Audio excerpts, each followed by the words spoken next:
जय श्री राम साथियों, आज की सुंदर राम कथा में भगवान श्री रामचंद्र जी समुद्र पार करके शोभेल पर्वत पर एक उत्तम रमणीय स्थल देखकर अपना स्थान बनाया है उन्होंने।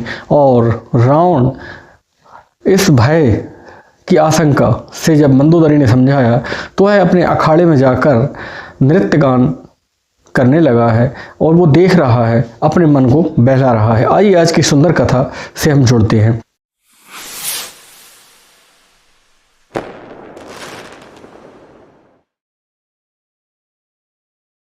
शोनासीर सत्सरसो संतत करहि बिलास परम प्रबल रिपुशीस परे तदपि सोच न त्रास। वह निरंतर सैकड़ों इंद्रों के समान भोग विलास करता रहता है। यद्यपि श्री राम जी सरीखा अत्यंत प्रबल शत्रु सिर पर आ गया है, फिर भी उसको चिंता नहीं है, डर नहीं है, भय नहीं है। यहाँ सुबेल शैल रघुबीरा ओ तेरे सैन सहते अति वीरा शिखर एक उतंग अति देखी परम रम्य शम शोभ्र विशेषी। यहाँ श्री रघुवीर जी ने सुबेल पर्वत पर सेना की बड़ी भीड़ बड़े समूह के साथ उतरे हैं। पर्वत का एक बहुत ऊंचा हिस्सा परम रमणीय समतल विशेष रूप से उज्ज्वल शिखर पर उन्होंने अपना डेरा किया है। तह तरु किश लय सुमन सुहाए लक्ष्मण रचिन जे हाथ डसाए ताह पर रुचिर मृदुल मृग छाला ते आसन आसीन कृपाला। वहाँ लक्ष्मण जी ने वृक्षों के कोमल पत्तों और सुंदर फूलों से अपने हाथों से सजाकर एक सुंदर कोमल मृगछाला बिछा दी है। उसी आसन पर प्रभु श्री रामचंद्र जी विराजमान हो गए हैं। प्रभु कृत शीस कपी से उछंगा वाम दाहिन दिशि चाप निशंगा दोहि कर कमल सुधारत बाना कह लंकेश मंत्र लगी काना। प्रभु श्री रामचंद्र जी वानर राज सुग्रीव की गोद में अपना सिर रखकर उनकी बाईं ओर धनुष और दाहिनी ओर तरकस रखा हुआ है।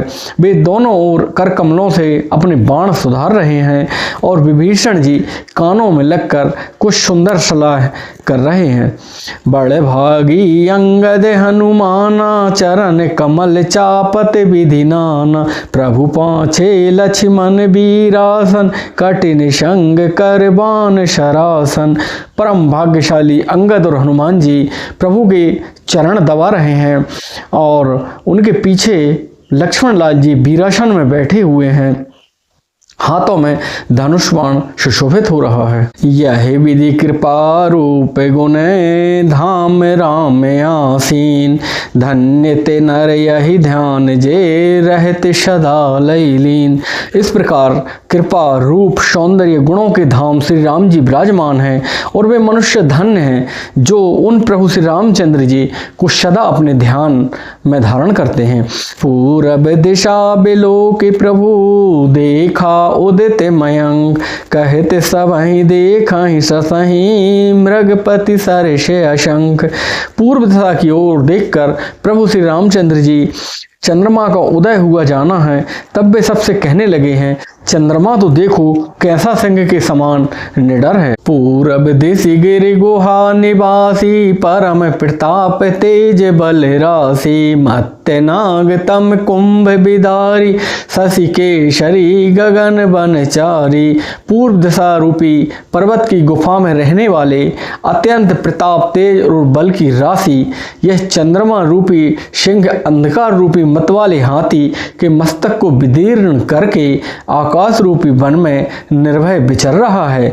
बेतुरे नभ मुक्ता हल तारा निशि सुंदरी केर सिंगारा कहे प्रभु शशि महु में चकताई कहूँ काहे निज निज मति भाई। आकाश में बिखरे हुए तारे मोतियों के समान हैं और जो रात्रि रूपी सुंदर स्त्री के श्रृंगार हैं। प्रभु ने कहा भाइयों, चंद्रमा में जो कालापन है वह क्या है, अपनी अपनी बुद्धि के अनुसार कहो। कह सो ग्रीव सुनहु रघुराई शशि महु प्रगट भूमि के झाई मार्यहु राहु ससहि कह कोई और मह परि श्यामता सोई।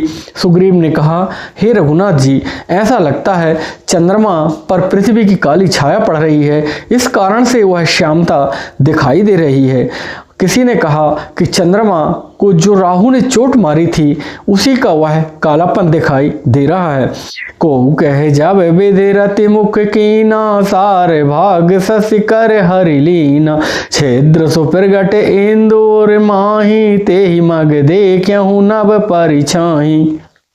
कोई कहता है जब ब्रह्मा जी ने कामदेव की स्त्री रति को बनाया था तो उस समय उसके चंद्रमा के शरीर से कुछ हिस्सा, कुछ कोमलता निकाल ली थी, बस उसी कारण से वह श्याम यानी कि गड्ढा दिखाई दे रहा है। बस वही छेद या वही गड्ढा जो दिखाई दे रहा है उसी कारण से श्यामता का आभास हो रहा है।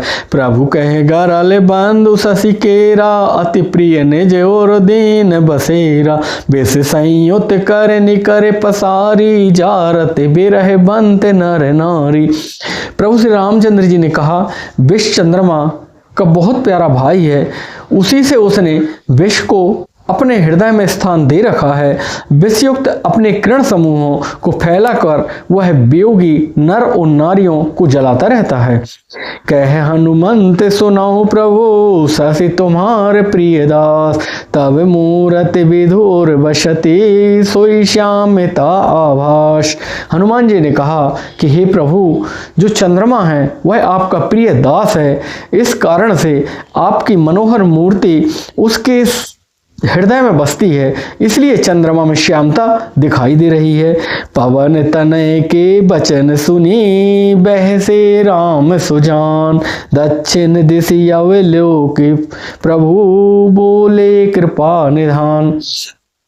पवन पुत्र हनुमान जी के वचन सुनकर श्री रामचंद्र जी हंसने लगे हैं। फिर दक्षिण दिशा की ओर देखकर कृपा निधान प्रभु बोले हैं, देखे विभीषण दक्षिण आशा, घन घमंड दामिनी बिलासा। मधुर मधुर गरजय घन घोरा, होए वृष्टि जनि उपल कठोरा। हे विभीषण, दक्षिण दिशा की ओर देखो, बादल कैसे घुमड़ घुमड़ कर बिजली चमका रहे हैं। भयानक बादल मीठे मीठे यानी कि हल्के हल्के स्वर में गरज रहे हैं, कहीं कठोर ओलों की वर्षा न होने लगे। कहते विभीषण सुनहु कृपाला, हो ही न तड़ते न बारिद माला। लंका शिखर ऊपर आगारा, तह दस कंधर देखे अखारा। विभीषण बोले, हे कृपालु श्री रामचंद्र जी, सुनिए, यह ना तो बिजली है ना ये बादलों की घटा है। लंका की चोटी पर एक महल है जहां पर दशग्रीव रावण नाच गान और अखाड़ा देख रहे हैं। छत्र मेघ डंबर सिरु भारी, सोई जनु जलद घटायतिकारी। मंदोदरी श्रवण ताटंका, सोई प्रभु जन दामिनी दमंका। रावण ने सिर पर मेघ आडंबर यानी बादलों का विशाल काला छत्र सिर पे धारण कर रखा है, वही मानो बादलों की अत्यंत काली घटा है। और मंदोदरी के कानों में जो कर्ण फूल हिल रहे हैं, हे प्रभु, वही मानो बिजली की चमक के समान आभा उत्पन्न कर रहे हैं। बाजहि ताल मृदंगे अनूपा, सोई रव मधुर सुनो सुर भूपा। प्रभु मुस्कान समुझे अभिमाना, चाप चढ़ाए बाण संधाना।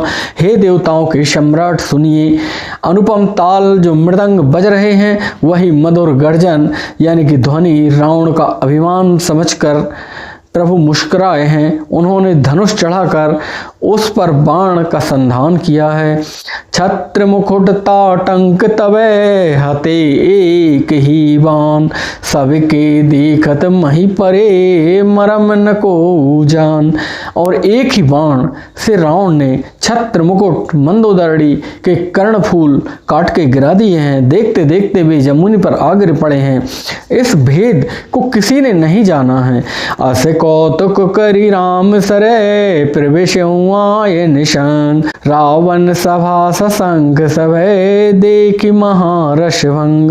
रावण सभा ससंग सभे, देखी महारस भंग।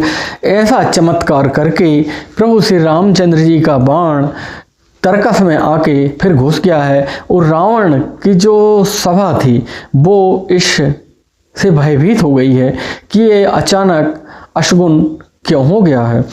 कंपिन भूमि न मरुत विशेषा, अस्त्र शस्त्र कछु नयन न देखा, सोचहि सब निज हृदय मझारी, अस गुण भयऊ भयंकर भारी। ना भूकंप हुआ, ना बहुत जोर की कोई आवाज आई, ना ही आंधी चली है, ना कोई अस्त्र शस्त्र ही देखा गया है। नेत्र सोच रहे हैं कि नेत्रों से देख रहे हैं, फिर ये छत्र मुकुट कर्णफूल कैसे कट कर गिर पड़े हैं। सभी अपने अपने हृदय में सोच रहे हैं यह बड़ा भयंकर अपशकुन क्यों हो गया है।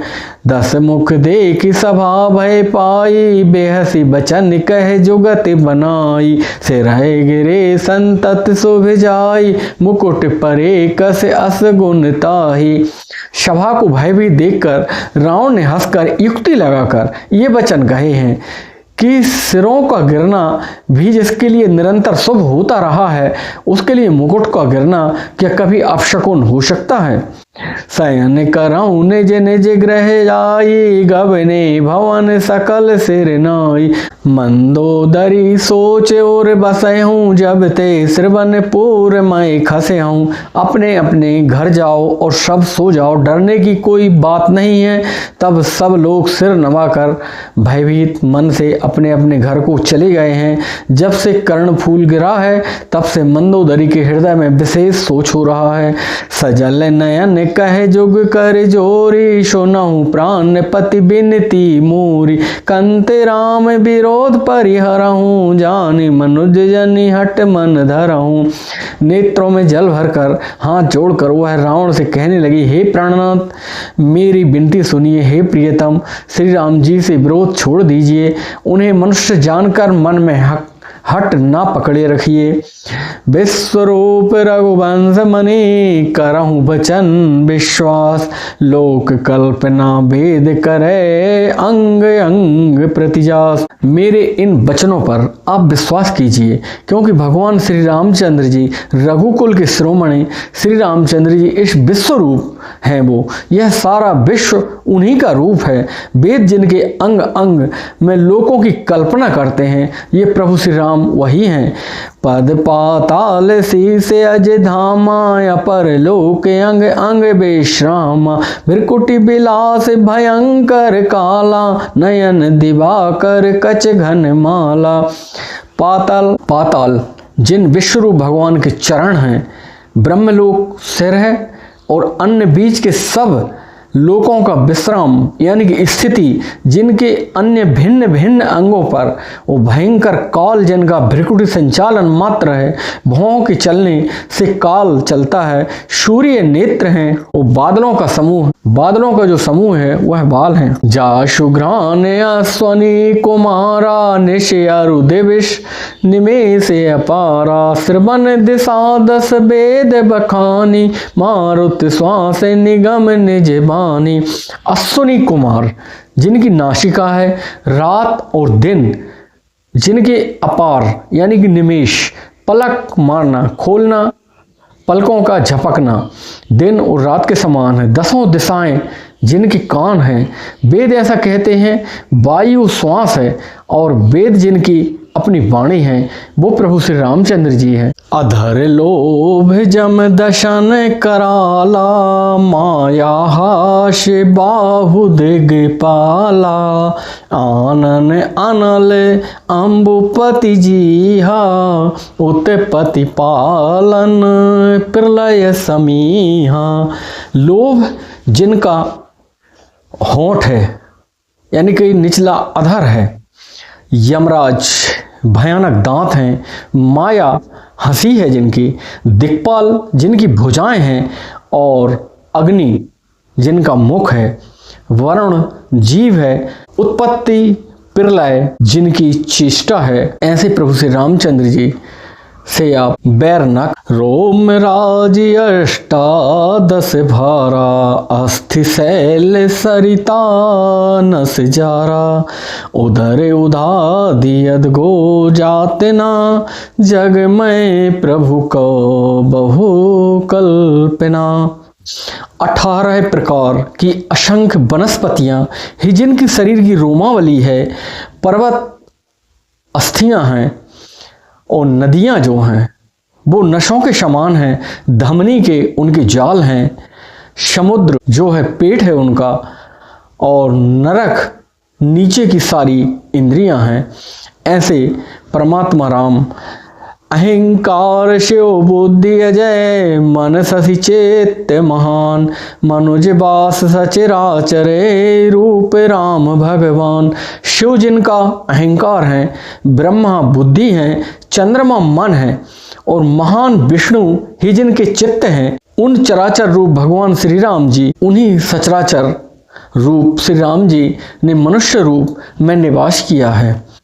अस विचार सोनि प्राण पति प्रभु सन बयरो बिहाय प्रीति करहूँ रघुवीर पदे मम यही बात न जाए।